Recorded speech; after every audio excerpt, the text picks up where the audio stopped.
Hi friends, welcome back to our channel. నేను past 2 ఇయర్స్గా millet సేమియాని ఇంట్లో వాడుతున్నాను. మైదా సేమియా కన్నా ఈ మిల్లెట్ సేమియా టేస్ట్ అయితే చాలా బాగుంది, అందుకే మీకు చెప్తున్నాను. కానీ నేను ఈ బ్రాండ్ నేమ్ని ప్రమోట్ చేయట్లేదు, అందుకే ఈ నేమ్ మీద వైట్ షీట్ పెట్టి కవర్ చేశాను. ఈ మిల్లెట్ సేమియా షుగర్ వాళ్ళకి మంచిది, పిల్లలకి కూడా చాలా మంచిదండి. చాలామంది ఈ మధ్యన మైదా ప్రోడక్ట్ వాడడం మానేశారు. అలాంటి వాళ్ళు ఈ సేమియా ప్రోడక్ట్స్ని ట్రై చేయొచ్చు. రాగి, సజ్జలు, జొన్నలని అన్ని వెరైటీలు అవైలబుల్గా ఉంటుందండి. నేను ఈరోజు సజ్జల సేమియా ట్రై చేస్తున్నాను. ఏమీ లేదండి, చాలా ఈజీ ప్రాసెసే. ముందుగా గిన్నెలో 1 కప్పు నీళ్లు పోసి ఉప్పేసి ఈ సేమియాని 5 నిమిషాలు నానబెట్టుకోవాలి.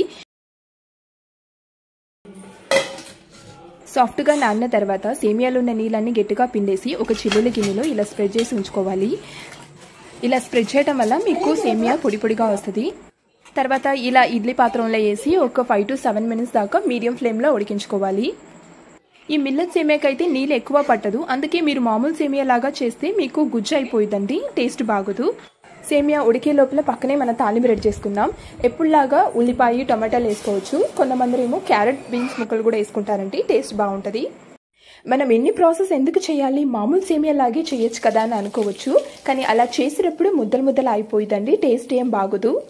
అందుకని ఇలా ఇడ్లీ పాత్రలో ఉడికించి తర్వాత మనం కళాయిలో కలుపుతున్నాము.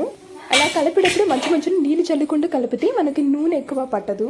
మనం ముందే ఉప్పేసి నానబెట్టాం కాబట్టి ఇప్పుడు లైట్గా ఉప్పేస్తేనే సరిపోయిందండి. చివరిలో కొత్తిమీర వేసి కలిపితే మన సేమియా రెడీ అయిపోయింది. దీంట్లో క్యారెట్, బీన్స్ ముక్కలు కూడా వేసుకోవచ్చు, ఫ్లేవర్ బాగుంటుంది. ఈ మిల్లెట్ సేమియాకి అయితే పల్లీ చట్నీ మంచి కాంబినేషన్. మీరు కూడా తప్పకుండా ట్రై చేయాలి. మా వీడియో మీకు నచ్చినట్టయితే సబ్స్క్రైబ్ చేయండి. Thank you.